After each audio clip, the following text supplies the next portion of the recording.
Hello. Hello. Oh my God, Norm, I am beyond excited and beyond honored and beyond grateful to have this conversation with you today. And I'm actually emotional because we've known each other for a freaking long time. And there's been so many seasons in our lives individually, but also seasons together on and off. And there's so many things that I want to talk to you about today. And I just wanted to say thank you for coming here to walk with me on this episode. But thank you for walking with me for like 25 years. Yeah, that's pretty awesome. That's pretty awesome. We'll have the chance to catch up on a bunch of stuff, including the plants you gave me so many years ago, who are most of them are flourishing, most of them are producing fruit. So that's awesome. That is awesome. And you want to know something crazy? Three Yeah. years ago, you actually showed up to my door, right? We were Hmm. having this day that we were selling everything must go before we come to Right. Germany. Right. It was 3 years to the day. No. Wow. Oh, To the that's day. impressive. That Yeah. is pretty cool, right? Yeah, it is. Wow. Yeah. I Yeah, it saw was that the end of today. summer. You're right. Yeah. Oh, I Mm-hmm. forgot about that. Mm-hmm. Mm-hmm. Very cool. Very cool. So Norm, thank you so much for being here. Thank you so much for accepting my invitation, but also for bringing a movement out. Like you've been bringing a movement out for like 25 years, and I'd love for you to start like introducing yourself, what you do like as a living, and what have you been doing like for 25 years? Like what is your movement that you're bringing to the table that is so unique, that is so honestly groundbreaking, pioneering, and yeah. Well, thanks. Yeah, so I think your listeners will very rapidly catch on the fact that I have faith in science. Like they're both part of me and they're both very strong. I grew up in Quebec, in Montreal. So for those who don't know, listening from North America, it's a very cheap place to get education. So I just went to the end of my passions. I studied to become a high school science teacher. But to pay those studies, I was a youth minister in the church. And so I was also studying theology at the same time as being trained as a high school teacher. And then I loved science so much, I said, I want to go further. So I loved atmospheric science, love weather. So that's what I studied after that. But then I was invited in many church settings to give presentations on what does the Bible say about the environment? And I would always present myself as a meteorologist. And so the woman to become my wife at that point said, Norman, you can't just present yourself as a meteorologist and talk about the Bible after. Go for a master's in theology. And that's what I did. So right now I have a bachelor's in teaching. I have a graduate degree in atmospheric science, so that's meteorology and climatology, and I have a master's in theology, specifically eco-theology, how the church can transition into more in a sustainable environment, caring for creation, caring for the environment. Yeah. Eco-theology. That's the word that we're Right, coining here, right? right. Eco-theology.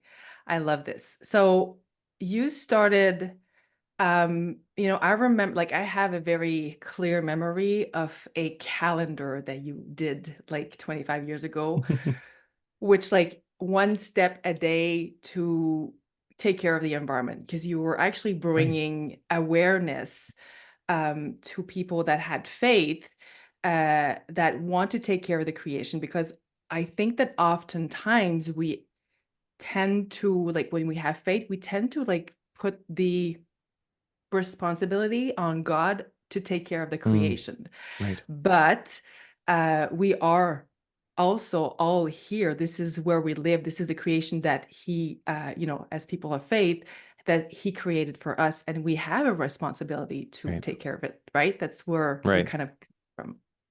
Right. That's actually easy to debunk. So, lots of some Christian movements, not all, but some Christian movements, will say, well, it's God's responsibility to manage creation, and some of those movements actually think we're in the end times, so everything is going to be destroyed. So we have absolutely nothing to do. Like our own little contribution could not add to that. That can easily be debunked. First of all, if it's the end times and oh my good, lots of people are going to die because of everything, why are they still doing charity? The same people are still helping out other people. Um, and that's everyone knows that's part of the Christian mission to help your neighbor, do to your neighbor as you would do unto yourself. So we're still doing that. So we understand from Jesus's message to go help out other people, and yet we don't get the fact that we should be in a good balance with our environment. Um, One great story about Jesus with the environment, there's quite a few actually in the Gospels, but one is very cute. Um, People are worried about, you know, their jobs and being to pay uh, the darn Roman taxes, and they have all this pressure, and how will I feed my children and all of that. And he says, don't worry, God knows your needs. Um, you consider that I think it's a swallow, a little bird. He says that you can see consider the swallow is just worth two pennies, but even God knows when it falls. So there's this idea that, well, what Jesus is saying is that even things that you don't perceive that have value, God knows the value of everything that's around you, the environment around you, the animals, every living being around you has value. That's what Jesus is saying. More value than you give credit to it. So, yeah, we have this calling to care for the environment.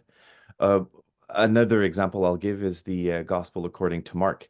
It starts and it finishes talking about animals. It's so funny. So the first scene in the Gospel according to Mark, you have Jesus going to John the Baptist and he gets baptized. And then it says the Spirit pushes Jesus to the desert and he stays there for 40 days with the angels and the wild animals. So the first thing Jesus does after being a carpenter and starting his new mission is actually being with the animals. Who was with the animals? Well, Adam in the Garden of Eden with Eve, obviously. They were in surrounded by animals peacefully. And there's this vision from Isaiah who sees the future and harmony in nature. And the lamb will sit with the lion, and then the snakes and so all the animals are there peacefully together, and the humans are there to in a certain way help that harmony. Um, and so the first thing in Mark's gospel is to show Jesus bringing harmony in creation, already living that harmony. And so lots of things happen in that gospel. And when it finishes, Jesus, just before going up into heaven, the ascension, he tells his disciples, so go into the world and preach the gospel to every creature. To And every creature. to every creature, exactly. The one we're used to hearing usually is, according to Matthew, go into every nation and preach the gospel to everyone. But in Mark, it says to every creature. And that is actually the passage that influenced Saint Francis of Assisi to act the way he did, to be so fraternal with all the animals around and calling them brother and sister, because Jesus is calling us to go into the world and bring good news to all the creatures. I love this. I didn't know this. Even if I actually do know my Bible, I didn't see it in this perspective. And I think that it's very interesting because it speaks a lot about balance, like Yeah, when everything was created, it was created in perfect harmony and in balance. And right. um there's always this striving to keep this balance, to maintain this balance, to foster, to care for this harmony within ourselves, within our lives, within our communities, within this whole planet, within the universe. Wow, it's actually pretty cool. Thank you for this. This is really, really amazing. So I know that you wrote 3 books, and I did. one of them is actually really specifically for caring for the creation. And you have a funny story about this, right? Because I think that our current Pope, and I say our because like it's the current Pope, but Hmm. he actually like is more open to a lot of ideas that the previous popes were not Hmm. necessarily. Yep. And so this one is actually like bringing forward, it's of its time, obviously, but he's bringing forward this harmony with creation and balance and taking care of the environment. And he did write something, right? He did. He did. Yeah, it was in 2015 called the encyclical Laudato Si. I'll get into that in a moment. But okay, so my whole thing started in 2005, and I started writing. Actually, I was going to church, sitting down every Sunday and hearing the readings that come from the Hebrew Bible and from the New Testament. And I would say, "Hey, there's environmental values right there." And then the week after, "Hey, there's another one there." And I started a collection. Like really, I had a little notepad and I would write, "Okay, that verse is pretty good. That story is pretty good. It has environmental values." Um, the equivalent had already been done called the Social Justice Bible, and it's possible to buy that, and then every verse that relates to something with social justice, like protecting the poor, equal rights for women, or stuff like that, all the verses are in orange. So Okay. that's a Bible that already exists. The Green Bible came many, many years after that. So um, 2005, that was before all of that, and I started my collection. And finally, I wrote these like one-page articles. They were very simple on a website called Guardians of Creation, which doesn't exist anymore. Um, and a friend, David Finn, who's a pastor in the United Church, he said, "Hey, let's write a book together." And so we brought up those articles to about 74, and these are little small chapters of 4 pages each usually, and they explore environmental themes in the Bible. So it's So you were showing the book for the listeners that are not getting the visual necessarily, right. les pages vertes de la Bible. So I'll put it in the show notes. Is it only available in French, or there's It's only a in French because it's okay? too lengthy. Novalis didn't want to get too Yeah, into okay, the perfect. translation. So for the listeners that do speak French, then you actually have this resource that you can dig in, and I'll put it in the show notes. Okay, so you Right. you actually published that. If the listeners want something in English, I actually did an online course which is free on YouTube called The Green Pages of the Bible. Uh, Awesome. yeah, so check out Norm Leo. And then the next one, I wrote it first in French called Prendre soin de la création, which this Mhm. one is a shorter guide. It's 100 pages. Half of it is easy theology, like accessible for everyone. What's in the Christian tradition that would help us defend the environment? And then the other half are examples of what's been done in different religious congregations and churches. So it goes from theory to practice in the same book. It's very succinct. And obviously, I knew it was going to be popular, so I made it in English too, called Greening Your Which is Church. called Greeting Your Church, a practical guide to creation care ministry for parishes, dioceses, and religious communities. Right. Awesome. It has I'd say a Catholic bias, but it's available to really everyone who wants to discover spirituality of creation. Yeah. Okay, you mean So that it's actually not non-denominational in the sense that it's actually like more on for Catholic values or it, perspective, but it's actually like I know you. I know that you're very very open. yes, very open. Exactly. Like, for example, when I talk about the saints, they're presented as models and not as like these people interceding for us and whatever. It's as a Catholic, I find that interesting, but it's not universally accepted with Christians. So that's how it's presented in the book, as there's a few models through our Christian history. Oh, cool. Okay. Okay, so here's the story.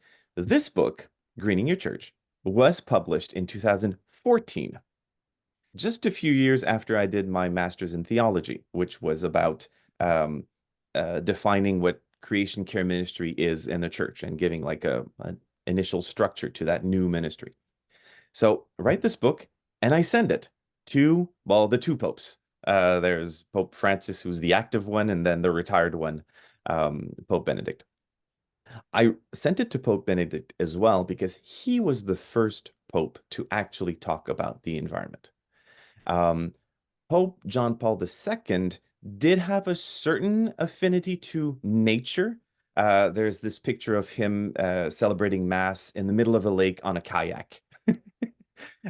He would do lots of outings with youth and nature, and he was close to nature. So there was that part. But every time Pope John Paul II would talk about the environment, it would always be linked to social justice. It would always be so basically, John Paul II's message was you can destroy the environment all you want, except when it creates poverty or yeah, makes more poverty for people.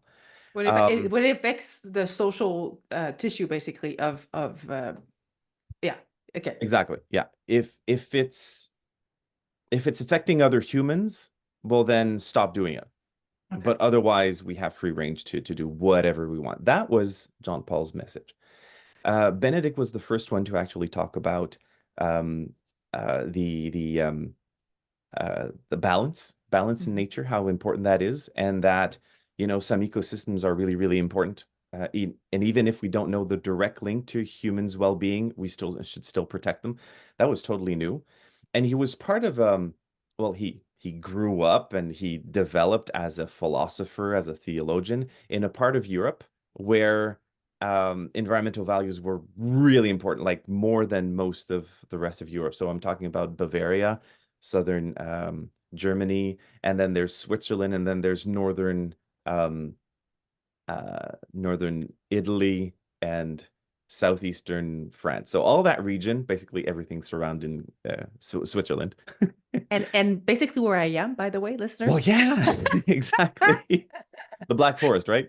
The Black Forest Yeah, and, exactly. Bavaria and, yeah, Switzerland, the values here for environmental protection are very, very high. And yeah, people, you can see when you come here, you can see that people are valuing so much the nature more Right.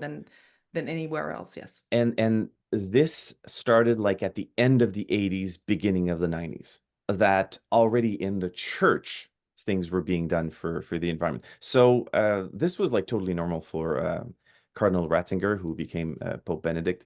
I can't say I like everything about that Pope. He was very serious. He's a theologian. He seemed very um, almost afraid of women, I could almost say. Anyway, I'm not saying he's perfect, but when it came to the environment, he was the first pope to really say, like the environment, it's important that we take care of it as Christians. And there's this one letter he wrote in 2010, on January 1st, 2010.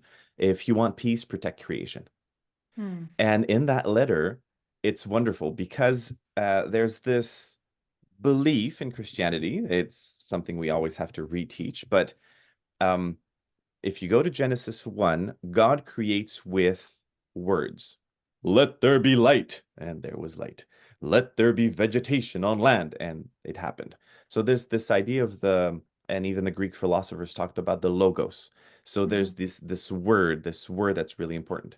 Um, and so there's this idea that because everything is created by the word, the power of speaking from God, well, every creature is a word.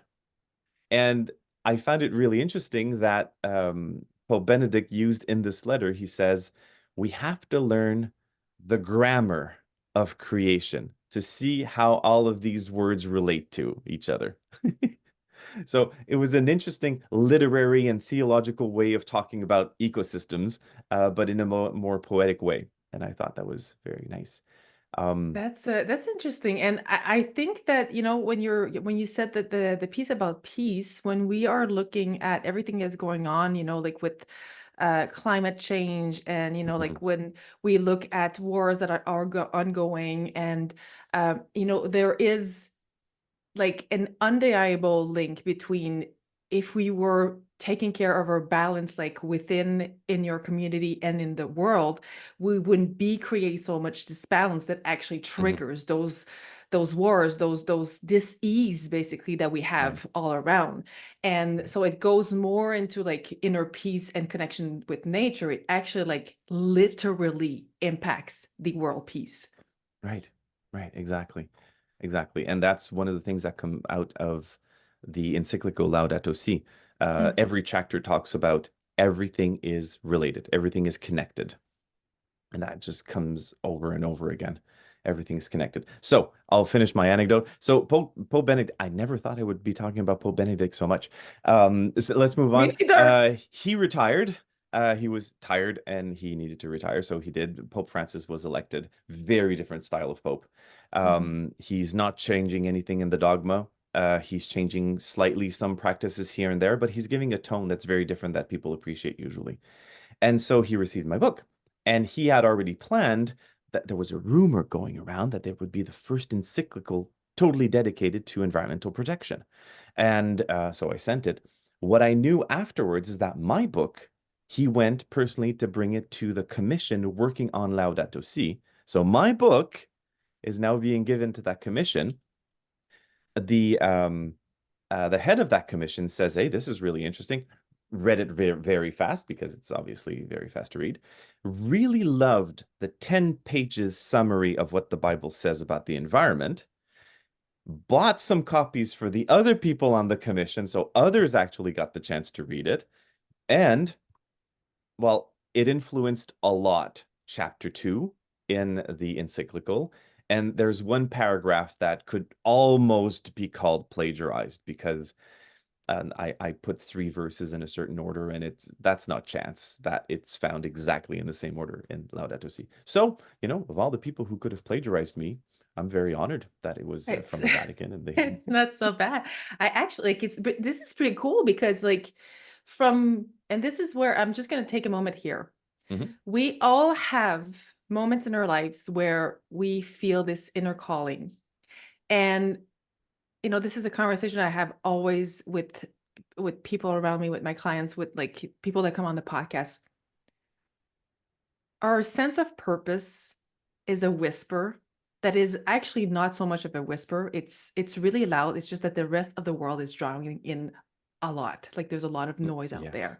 absolutely. And we tend to self-doubt and not necessarily follow this inner voice. Mm. And what we do, like little by little, step by step, when we actually like find our footing, when we align, when we actually continue, we go from sitting in a church being, wow, that's actually pretty cool, environmental value to, Mhm. well, I have actually influenced and impacted something that is big in the world, which is, I mean, like, listeners, think about this. Like, it's amazing. And you could have easily said, well, brushed it off Mhm.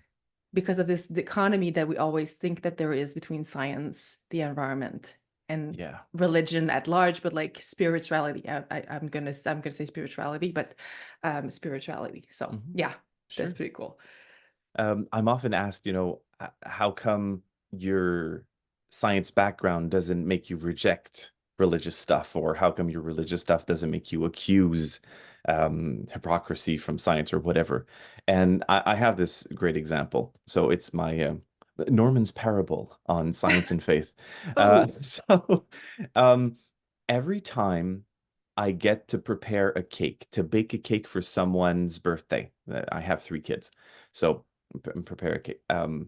And so what's the first thing I do? Well, I follow the recipe. I make, and my wife makes cakes from scratch.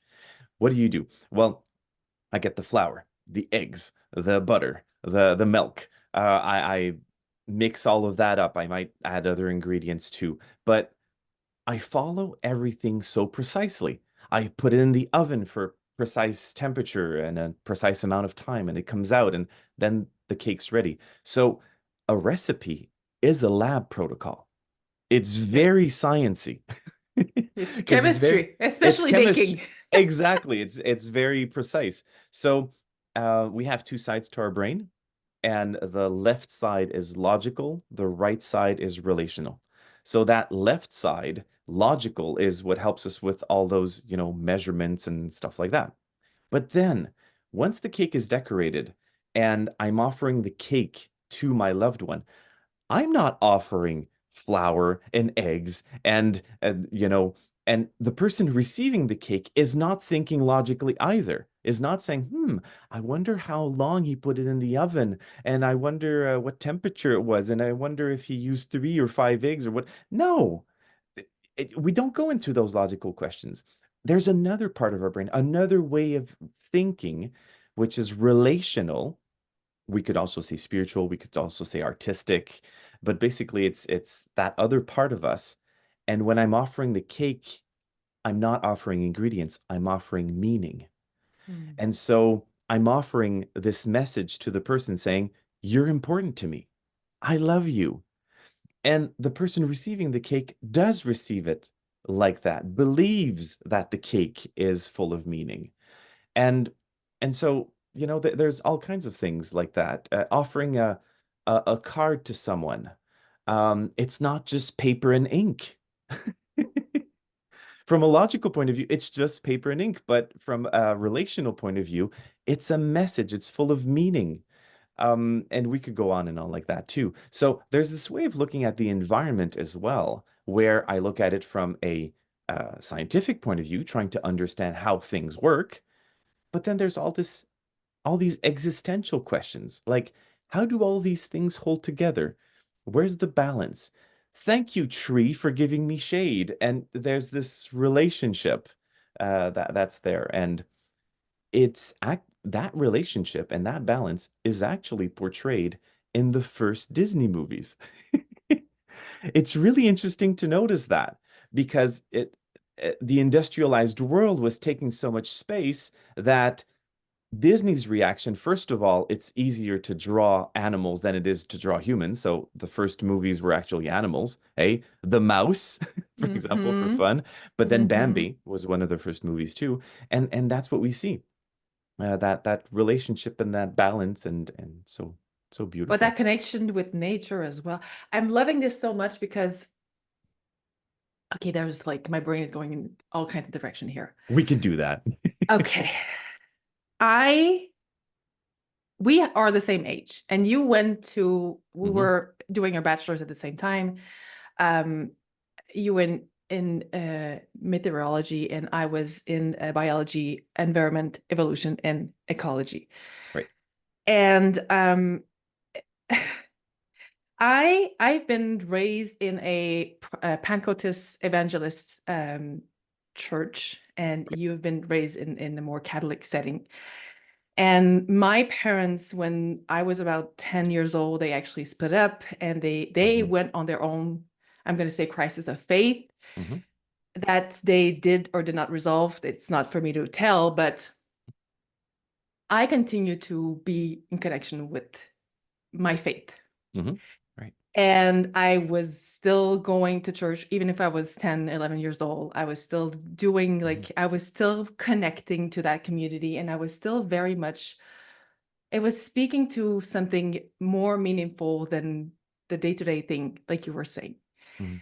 And when I hit puberty and like those teenage years, like it wasn't really cool. And I started to mute that a lot, Okay. like to mute and to mute and to mute. And I didn't know anybody else that was, you know, having this faith that was outside of religion, that was bigger Hmm. than what the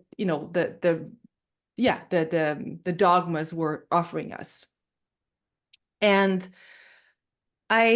it chipped away a lot, like to Hmm. me, like it chipped Right. away at like my sense of purpose, like where am I going in Hmm. life, and it created increasingly anxiety in my being, a Okay. lot of dis-ease in my being. Hmm. And when I went to nature connection, like I've been a biologist in my bones since I'm a child. Like Hmm. I've been Right. always super fascinated with the way things work and nature, and so I went into biology, and I really got into a crisis where I was forced into a corner to kind of choose between science Mm, and between okay. my faith.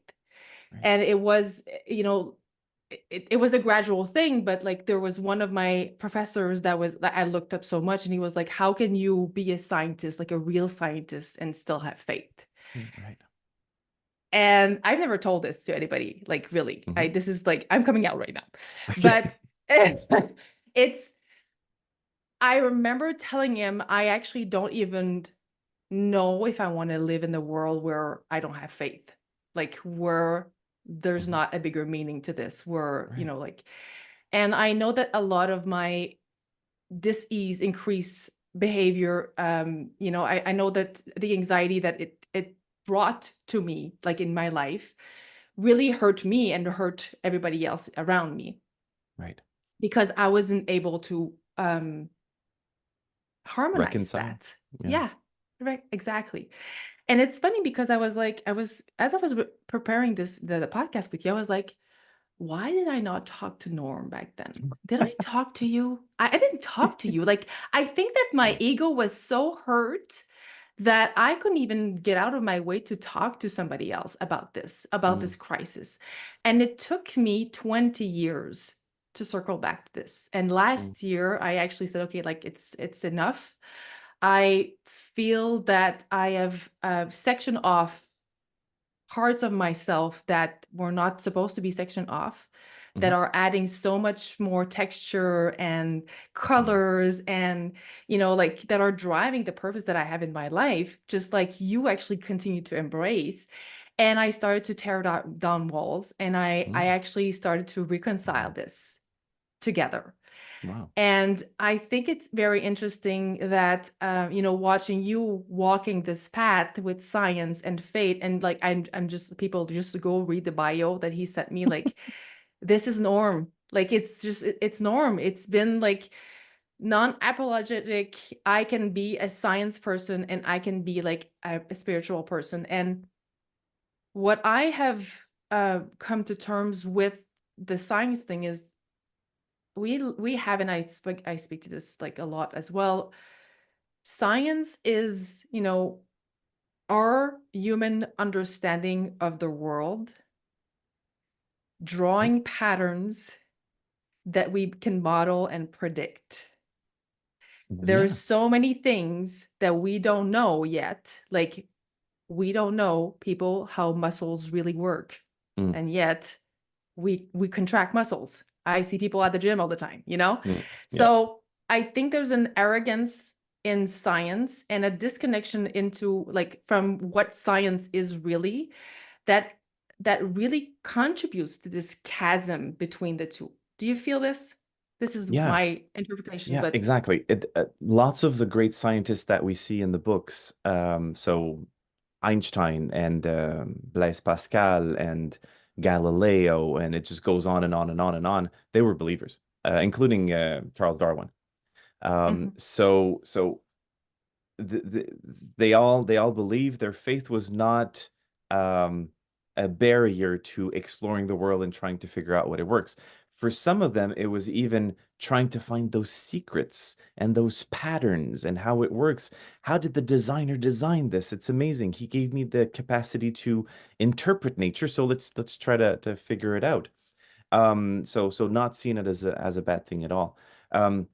More recently in modern times, especially after the Enlightenment, while gradually um, positivism, which means we can have an answer for everything, Mm.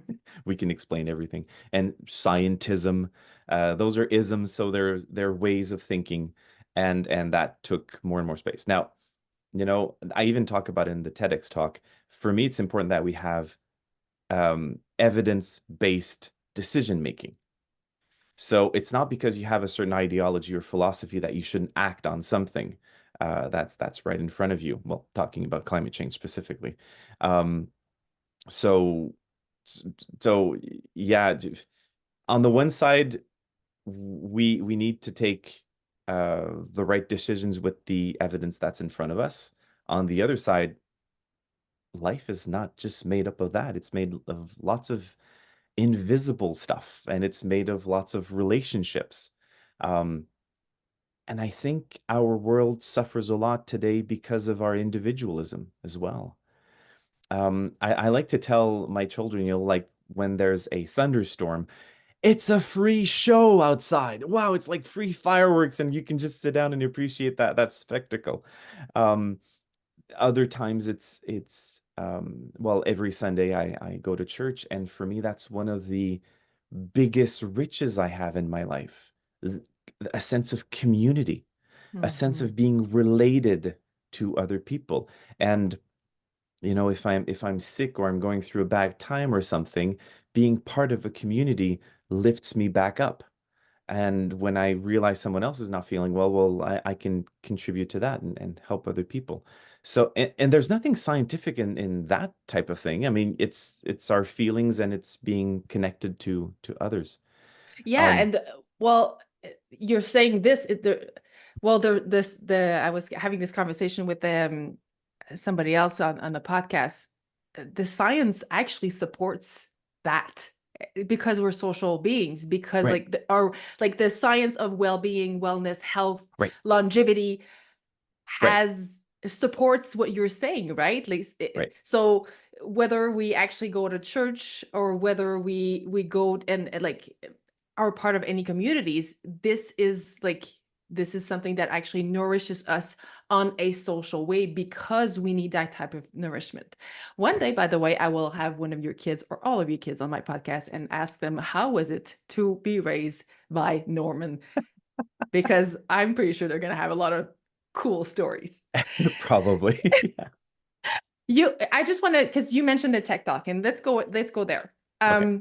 In January, you presented, it was a TED talk, a TEDx, right? Yeah, it was in December 2023, Yeah. and I was invited in Vancouver to give a TEDx talk. Okay. And I'm going to link in the show link so people can actually go listen to it. Mhm. It's about Sure. 17, 18 minutes. It's pretty cool. Um, but I want you to talk about that because like we were talking about the science and the belief and like, are we still believing in climate change, people? Right. Right. Um, I know lots of people in climate communication, science communication, and others, psychologists who are doing research on perceptions that people might have. Uh, some of them use the surveys that are done. Um, to ask people, do you believe in climate change? You don't believe in climate change and all that. And so I just probed them first to say, I feel this could be a good TEDx talk, saying that the word belief has nothing to do with science, and we shouldn't even be using that word because we don't use the word belief for other scientific theories, but for some reason we use it for that one. Um, but although the idea was simple and clear, you know, telling people don't use the word believe when talking about climate change, it was how to build a talk around that. That was the challenge. I put everything on paper. My first version lasted 40 minutes. That would have been like way too long. So I chose carefully the stories I was going to say. And it's basically 17 minutes of me telling stories to help people understand that the word belief has nothing to do with climate change. Um, I give the example in the TEDx talk of electromagnetism. So you don't hear people say, I believe in electromagnetism, or I don't believe in electromagnetism. That would just be silly because the microphone and the motors and the cell phones, they would all still work even if someone says he doesn't believe in electromagnetism. It's a theory that's been developed in 1873 by James Maxwell.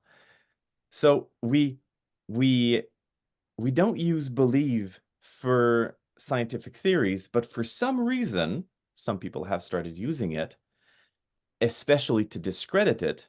But That was my question. Why do you think they actually started to do that? well, if you give the choice to people that you can believe in it or not, well, then yeah, it gives them freedom and the choice, but it doesn't change the reality of what we're observing with all the weather instruments, with the glaciers melting and so on. Um, but the thing is, it's not just the people attacking the theory using the word believe. The pollsters are using it. The media uses it. And I mean, people with goodwill who actually accept the science of climate change are using the word belief as well. So I really wanted to denounce the use of that word and encourage people to replace it with something else. So rather than saying, I believe in climate change, you say, I accept the evidence of climate change. And this is so important. I even wrote it on a mug. This is so amazing. I don't believe climate change is on his mug that he's showing right now. I accept the evidence of climate change. I want a mug like that. Uh, Where did you? by going Oh, on normleo.com, there's a little boutique and it's even possible to buy shirts and stuff like that. perfect. And Perfect. it's Oh, an awesome conversation starter because when people arrive and they say, "You don't believe in climate change? Let me talk to you about the word believe." that actually also speaks to, well, first of all, there's like we were talking about language earlier, and Mhm. language Right. is such a powerful tool to Yeah. manipulate or clarify or shape or like, but I accept the evidence is speaking to how science works, right? Right. Like it Right. brings people back to how we build science. And you talk about this in the Tech Mm. Talk. How is science built? And how do we make consensus around something? Like, Right. Right. At first, it can be just a wild idea, like the Higgs boson.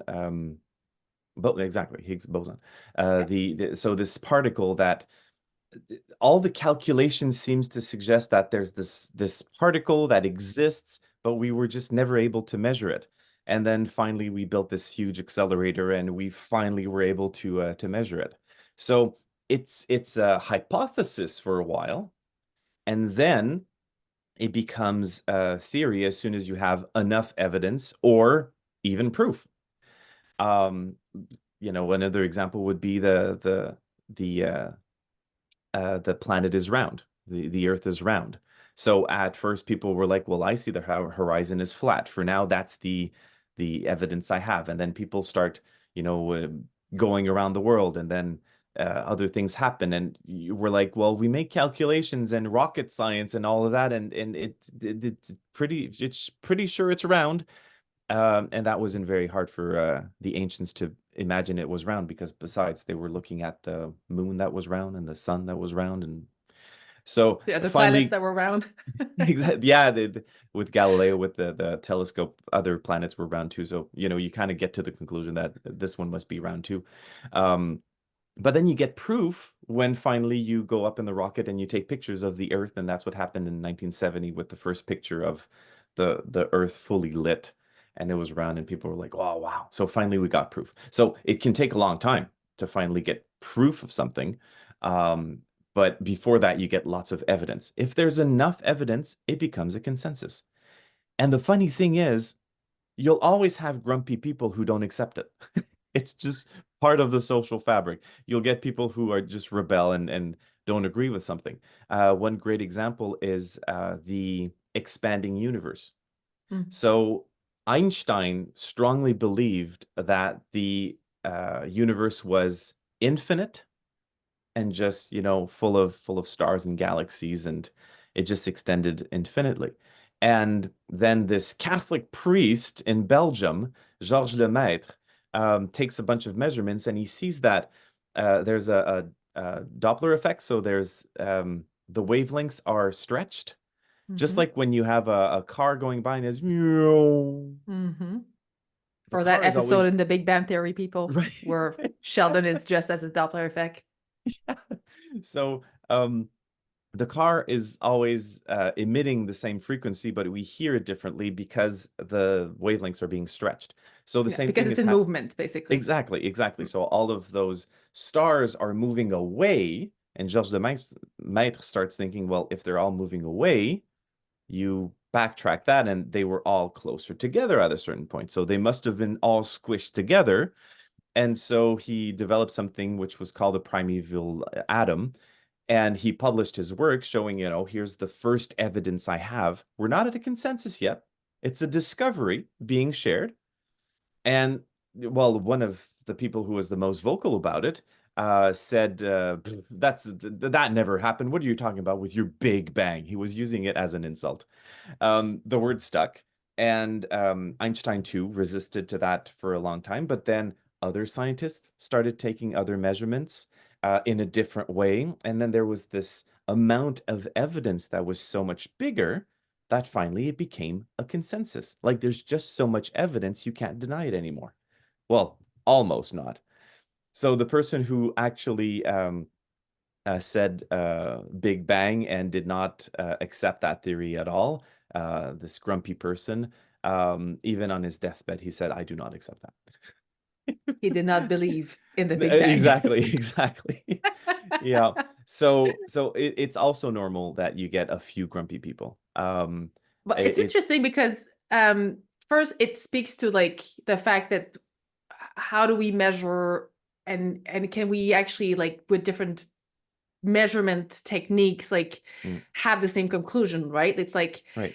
we're seeing something from one angle, oh, it's actually a new thing, and then you have a different angle. It also, this is something that we actually do in our lives. Like Mm, in our lives, I always say to my clients, like the map that you have is not the territory.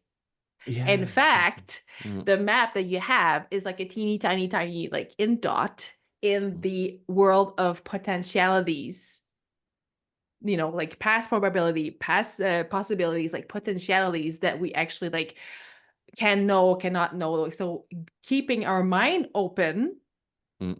to that is very important. And I think that having faith constantly brings us back to being open and not on that little dot of like proof that we have and like there's nothing else that actually exists. Right, right. Actually related to that, we could talk about eco-anxiety.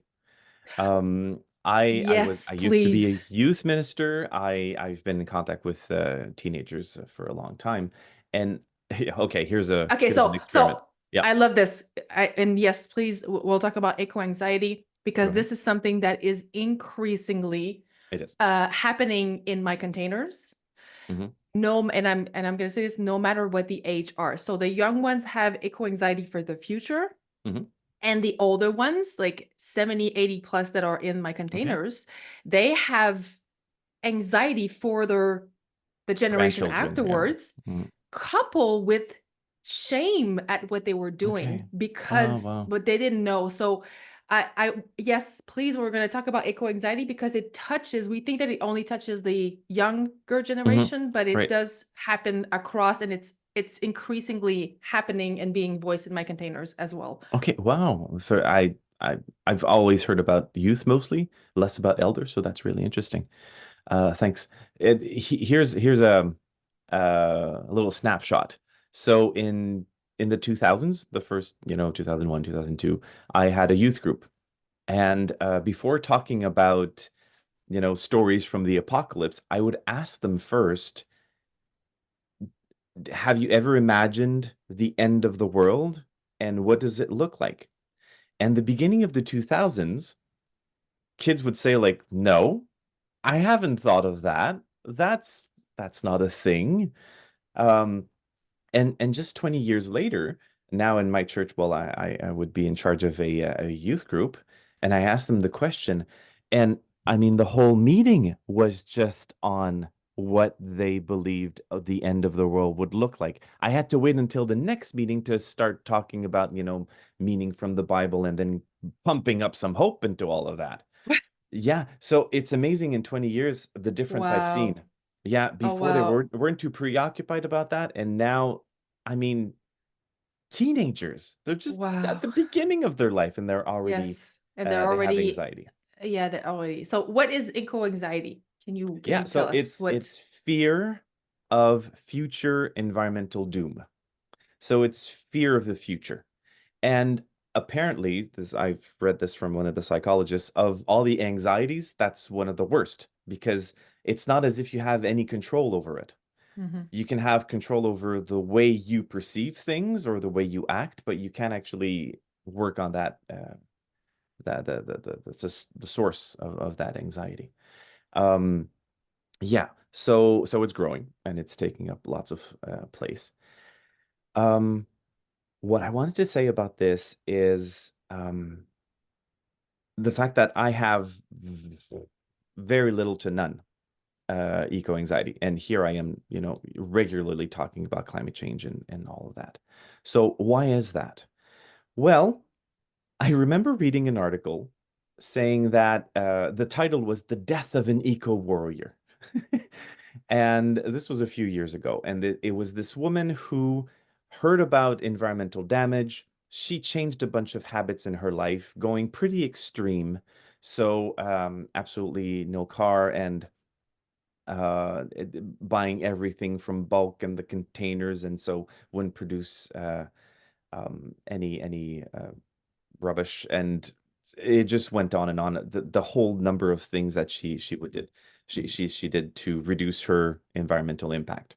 Um, Very amazing. But there was an underlying assumption that she was doing it kind of like a pioneer, but other people like her neighbors would finally catch on and do the same. And she burnt out. Mhm. And she just said, I can't wait after all of these people, and this is not working. And we're just going to hit a wall. So I might as well just enjoy it. Mhm. And she just stopped. And so she bought a fancy car, and she did all those things. And she says, but I still do recycle. But, so the title was The Death of an Eco Warrior, the person who was, you could say, radical in the way that she was acting, doing everything she could to reduce her consumption and everything, but it didn't work in the long run. I was reading that and thinking, why am I not acting that way? And and I thought for a second, and it didn't take long, because she was in a mindset uh, of positivism, of scientism, where it's only the things that you can measure that matter. So she's looking at other people and their behavior is not changing. And so the end result is that what she's doing is just so small and not important. She's taking for granted that people should change at the rhythm that she wants.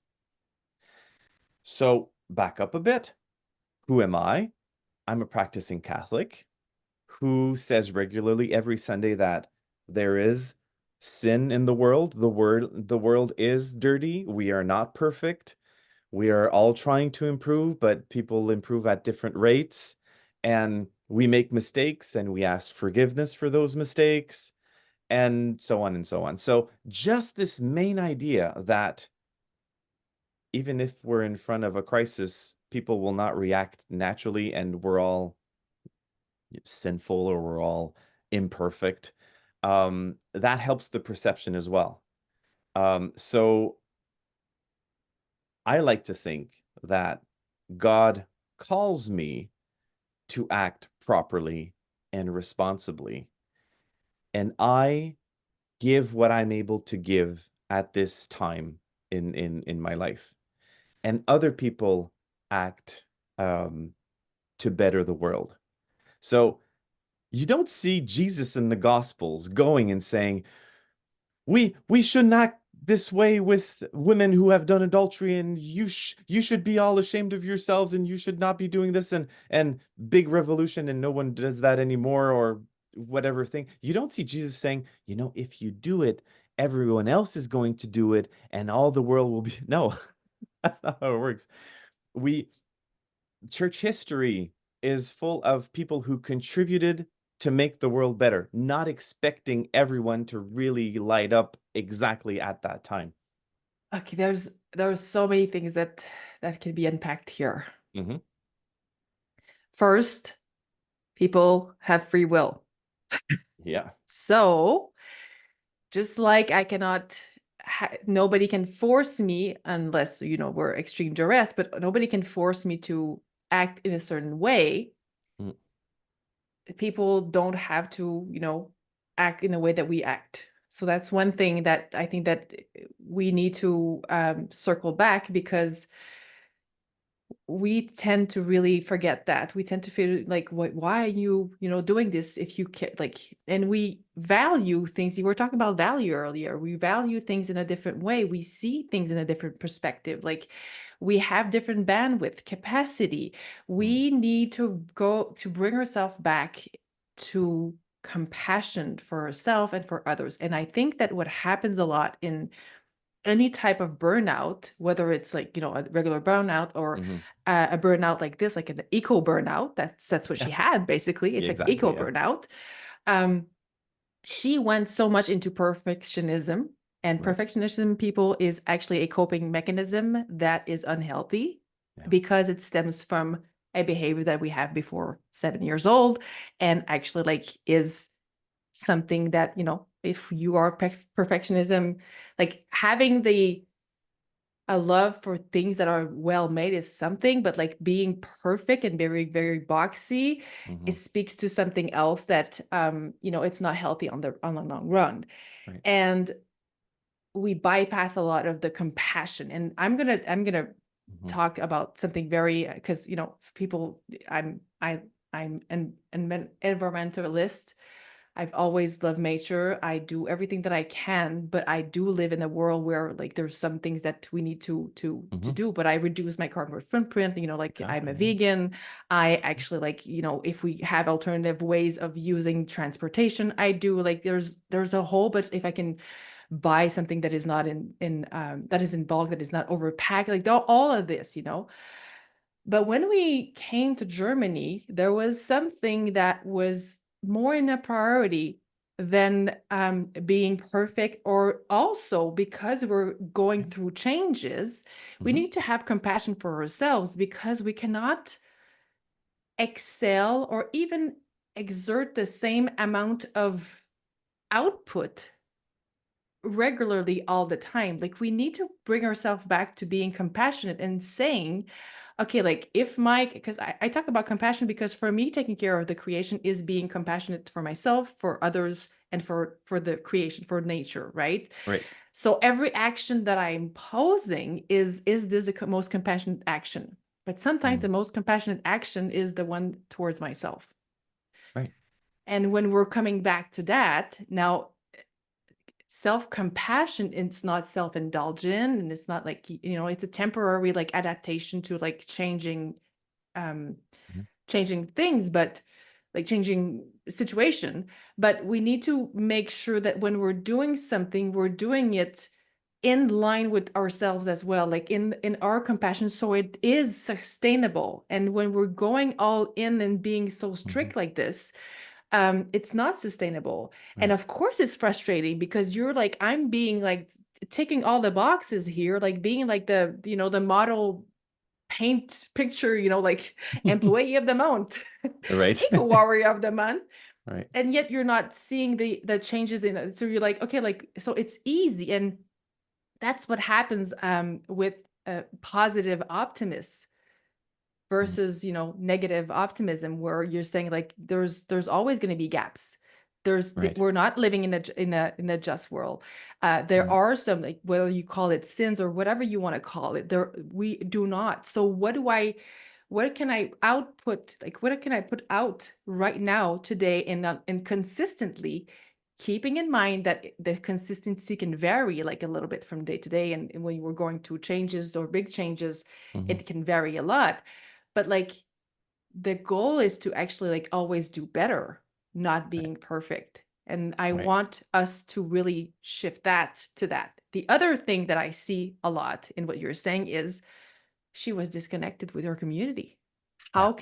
How can you experience the upside of leveraging a community and being part of something bigger, Yeah. if you think that the mountain has to be moved? First of all, it doesn't have to be moved, you need to climb it. Second of Yeah. all, that you second of all, like, you don't have to move it alone, you don't have to climb it alone, right? Like, so what do you like that? I just wanted to comment on that because I think it's very interesting, and I think that it's such a powerful, you know parenthesis that we opened, that is actually like more than a parenthesis, but it's coming up so often in my containers, and it's coming up so often like everywhere, where our sense of doom is overpowering everything else, and then it pushes us into our fight, flight, freeze, avoid Right. response, which Right. is nowhere near helping anything. No, exactly. Um, and to answer that, I would actually come back to the encyclical by Pope Francis. I was wondering what the title was going to be. So through the months in 2015, I was saying, okay, they've announced it's going to start come at the beginning of summer. They wanted to publish it before the Paris meeting on climate, which was the December of that year. We finally got the Paris Accords. Apparently, in some hallways, they were talking about the encyclical, and it did inspire a bit the action there. So anyway, so the months leading to the publication, I was wondering, how how will that document talk about the environment? And finally, the word chosen was the common home, which I find Mm. wonderful because you have a sense of belonging to your home and you want your home to be relatively clean, usually. Absolutely. Yeah. So the choice of common home was great. It's also, you could say, an interfaith word rather than being, strictly Catholic, rather than using the word creation, rather than using the word environment or specifically ecosystem. I was wondering what will be those words that come up front. But the title was Laudato Si. Now, you ask anyone before that publication, what is the Pope is going to choose for the words talking about a document with environment, with all environmental damage and everything we hear on the news. You wouldn't think Laudato Si, which means praised be, praise would be the first words that come out there. And that's funny because just before that publication, it was actually one of the realizations I came to. I was wondering, where does my motivation to care for the environment come from? And in my case, it came from a relationship with the created world, the natural world, recognizing that there's a creator. And so it gives me the occasion to praise. Sitting down in front of a wonderful landscape or in relationship with some creature, it makes me want to, it turns my heart towards God, towards the heavens, and it makes me praise. And it's that constant relationship with the natural world and recognizing there's a creator and praying and praising that actually makes me move and makes me want to do more to protect creation. We protect So what we love. yeah, and I learned that from Francis of Assisi, Mm. Saint Francis, and that's actually where the quote comes from. Saint Francis wrote, praise be you, Lord, for Sister Water, who is beautiful and pure, and praise be, Lord, for Brother Wind, who sustains us, and I So love this. And for non spiritual people, this is simply gratitude, right? exactly, It's just it's exactly. gratitude. Every time Yeah. I hear people say, "I thank the universe," well, we're aiming Yeah. in the same direction. Exactly. We're just putting different words on a reality that's very, very similar. Yeah, Which gratitude. is what I love about this, because we tend to find differences more than common grounds, and the words in Hmm. communication that we're Yeah. using are supposed to bring us back together, not separate us. And every single time that I'm in the situation where, we are called to have a word that is more neutral, or that actually like can come across as being neutral, or like Hmm. more speak to a lot more people, I actually use it, because a lot of people might be Oh yeah. listening. If you're actually here right now and listen all the way here, I'm pretty sure that you've passed a lot of like hurdles, but and you're gonna see like praise, or but yeah, I always, if you feel there's a word that actually bugs you, sometimes we actually like pick on the word, but like what would be the word for me that binds us, that finds common ground, that links us to the common, yeah, how common ground, right? Right. I Right. love this. Earlier, I was talking about how relationship to my family, to my community, to the natural world is really important to me, and it what grounds me, to use the word, Um, and I have this fun story. I had hurt my foot while walking in le Parc National Mont-Tremblant. Mhm. So it's a national park about more than an hour north of Montreal. So I was there with my friends and we had gone on one hike, but I hurt myself. And so they were going on another hike. And I told them, well, I'll stay on the campground and prepare lunch. And you can come back and lunch will be ready. And everything will be fine. So they leave. And just a few minutes later, I'm unpacking the wood from the back of the car, and I hear some rustling in the leaves. And so stop, turn around, listen, and a deer pops her head out from there. And so I just stop. And the first thing I think as a spiritual man is, what would Jesus do? What would Jesus do? Or what would St. Francis do? And then I think my body language has to show that I'm a man of peace. Mm. So I start singing Taizé chants. It goes like this. Dona la pace, Signore, a chi confida in te. Dona la pace, Signore, dona la pace.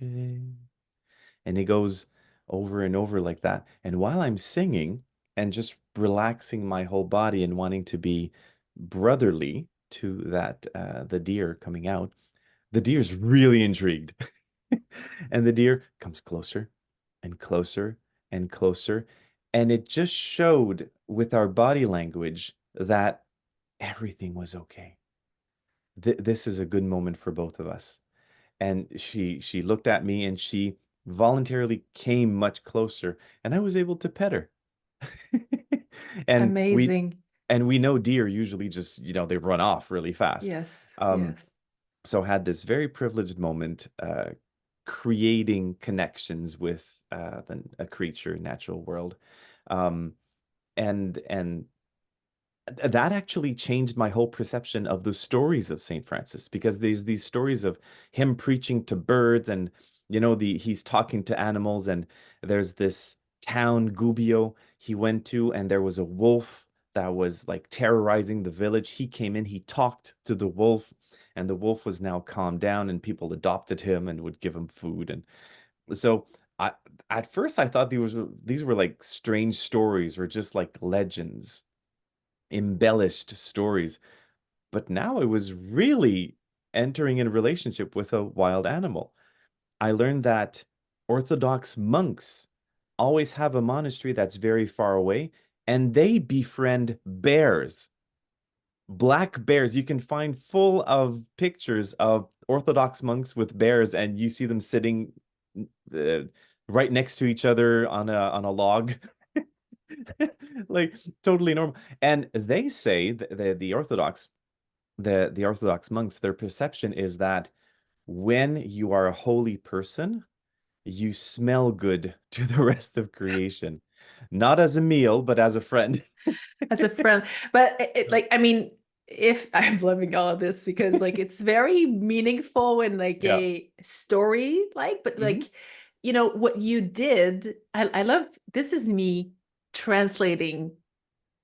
This is what I do the best. Like I love it. when we're grounding ourselves, like I was just listening to you sing, and you can't have Norman not sing, by the way. When you actually do the tech talk, when you sang, I was like, that's Yes. my One of these Norman. things is not like the other. Yeah. um yes, so you're grounding yourself and you're actually like creating resonance with the outer world, like you're Yes. you're bringing this harmony back into Mm, uh, between you and the outer world. And right. so much of our dis-ease is because of that. It's because we're cut off to the nourishment, we're cut off Right. to our state that we like, there that primordial state And a lot of people are saying like, well, yeah, the primal state is actually like a very violent state, but it's not. Like we are, No. I believe that our primal state is actually in peace with the entire world. And that's why the more that we walk away from that, the more that we create um, pain for ourselves and others. And I just love that story because like it is coming back to that connection with nature all the time, which makes it even more important to take care of nature, because it's not just for food or whatever. Like it's like the food on the plate, it's really goes beyond all of that. And while we cannot phantom measure the entirety of it Mm, yet, we know, like in our body, when you go in nature, I don't need any science no. evidence to know how nature influences me and how it's important to take care of this. Right. Oh my God, Norm, I'm like, we can talk more, but like it's been a little while. And I wanted us to just circle back. What are your three things that you tell people that have eco-anxiety? Like, what is the three things that you see that are the tools that can really help them shift from that, what I was saying, like that fight, flight, freeze, avoidance Right. state in their body, into bringing more light and calming the anxiety so they can contribute to taking care of nature? Right. Okay, first thing, most important, be connected to other people. Find like-minded people who are doing projects to care for the environment. Don't do it on your own. Otherwise, like that eco warrior earlier, you'll just fall. You'll burn out from trying to do everything by yourself. So do projects with other people that are meaningful. And that's the first thing, the most important. Um, the second is, I'll say a quote from Jacques Cousteau. You protect what you love, but you only love the things you know. Mhm. So going into nature, knowing about how nature works, um, and just being in nature, makes you want to protect it, makes you understand that things are connected. So that would be the second. Yeah. The first one, be connected to other people, especially like-minded people, and do projects. Second one, be connected to nature. And third, how about just being good to yourself? Being connect to yourself. Yeah, That's exactly. that's I love this. I love Yeah, this. because outer harmony will not be sustained on a long time if you don't have that inner harmony. Yeah, and it starts, you ground within, you find inner harmony, and then you can radiate out, and that way you're always filling your cup, and the cup is overflowing, and it's overflowing, it's overflowing.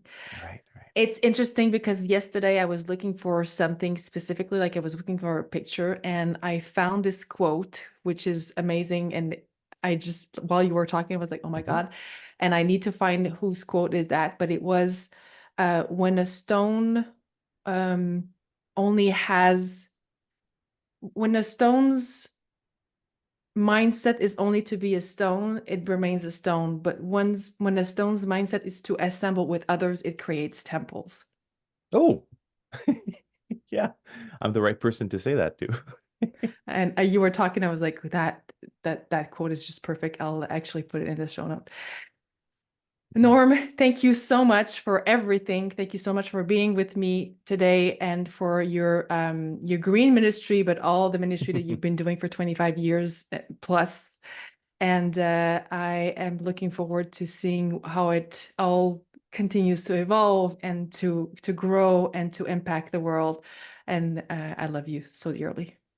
Hey, thanks for the invitation. Love you too.